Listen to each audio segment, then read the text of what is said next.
Here we go. If you're a Habs fan, I don't know how you can complain about this one. Honestly, you gotta be having a pretty rough day. Maybe before it went down, you looked in the fridge and realized you were all out of brewskis or something.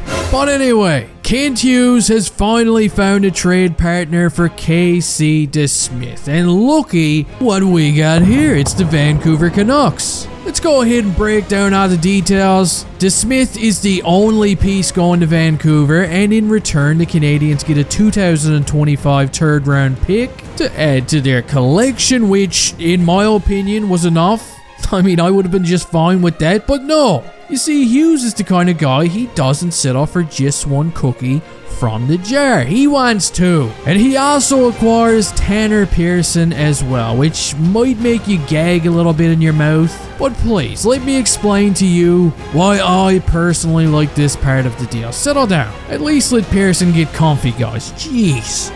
Number one, he adds some depth to the lineup, okay? He's an extra body. The Canadiens are about to start their preseason now, and if we learned anything over the past couple of years, it's that the boys are made out of glass. And look, some of us are already starting to know what's going on. When Jeff Gordon gets angry, he likes to wrestle with these guys after the game. It's a known fact. And as you can imagine, sometimes it gets pretty ugly. And finally, reason number two, most importantly, Tanner Pearson's only got 1 year left on his contract. He's making $3.25 million this season, which in reality is not too bad. Now, I hear you barking, big dog. Ironically, he's been injured quite a bit in the past as well. I'm pretty sure the poor guy just had multiple surgeries on his hand, but if he does stay healthy and, gets on Gordon's good side, maybe he puts up some numbers like he did in 2021. Well, you know what that means. Hughes might be able to flip him once again at the trade deadline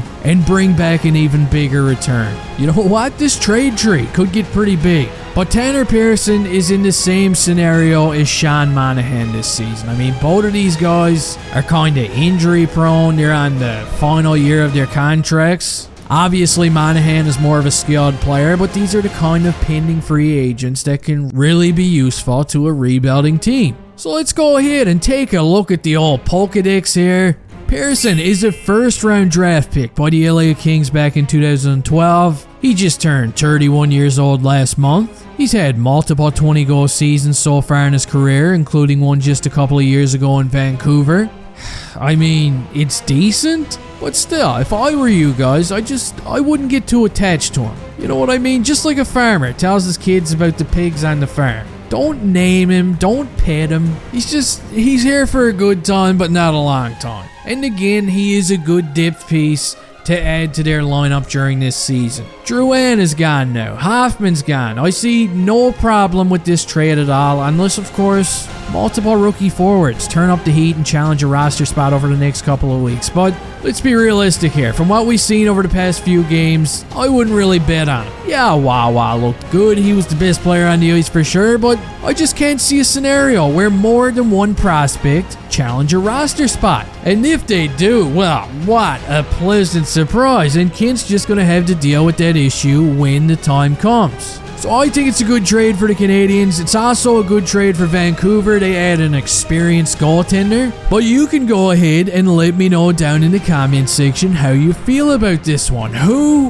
won? Who lost? Maybe it's a tie. I want to hear all about it from you guys. Don't forget to drop the like button before you leave here. And hey, see you next time.